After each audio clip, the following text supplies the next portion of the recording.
So, I'm a racist, am I? The guy who's been broke with black folks, who's shared pain and praise with people of every color. The guy who's loved a Mexican woman fiercely, tenderly, and biblically, while you still can't keep a relationship alive past 3 arguments and a text.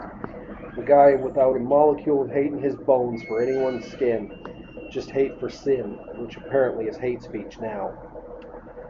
Sure, call me a racist. It's a trendy label, right? No evidence? No problem. No context? Even better. You heard it from a guy who's caught lying how many times now? But hey, mob justice is more fun than real justice, right? Isaiah 59:14. Justice is driven back and righteousness stands at a distance. Truth has stumbled in the streets. Yeah, I've seen it face first. You don't care about truth. You care about power. You care about drama. You care about that momentary rush when you think you've exposed someone because it makes you feel less like a failure. You need a villain so bad you'll invent one. You'll dress up slander in the language of activism and pretend your bitterness is a moral compass. James 3:6 says, "The tongue is also a fire.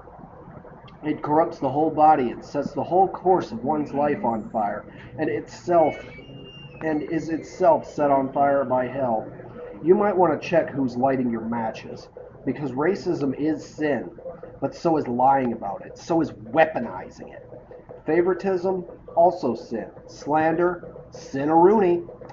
Judging a man's heart because you don't like his face or his truth, that's your sin, so don't project it onto me. Galatians 5:20 calls it out. Hatred, discord, jealousy, fits of rage, selfish ambition, dissensions, factions. Congratulations, you've nailed the whole list. Meanwhile, I stand with the people you only pretend to care about. Not for social points, not for clout, but because I love them and I live among them.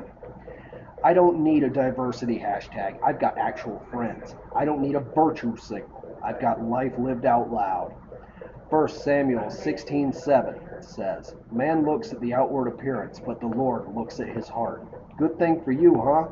Because if God judged you by your heart right now, he'd smell more rotted pride than righteous indignation. And don't start with your crocodile tears about harm and impact. You don't care about healing. You care about hurting someone without consequence. You're not a hero. You're a Pharisee with Wi-Fi. So go ahead, call me what you want, racist, problematic, dangerous. Next thing you know, I'll be misogynistic, homophobic, colonialist, fascist for drinking my coffee black and quoting scripture. Yet the gospel offends you, the truth triggers you, then what the hell are you doing in a church? And the idea that someone like me could love people you only pretend to care about, that infuriates you? But here's the kicker. Romans 14:12. So then each of us will give an account of ourselves to God. And on that day, God won't ask what Twitter thought about me. He won't check your petty gossip chats. He won't weight your gossip. He'll ask if I stood for righteousness, spoke the truth in love, and feared no man but him. Ding, ding, ding. So I don't answer to your labels. I answer to the lion, and he knows the difference between real hate and holy boldness. You want to see hate?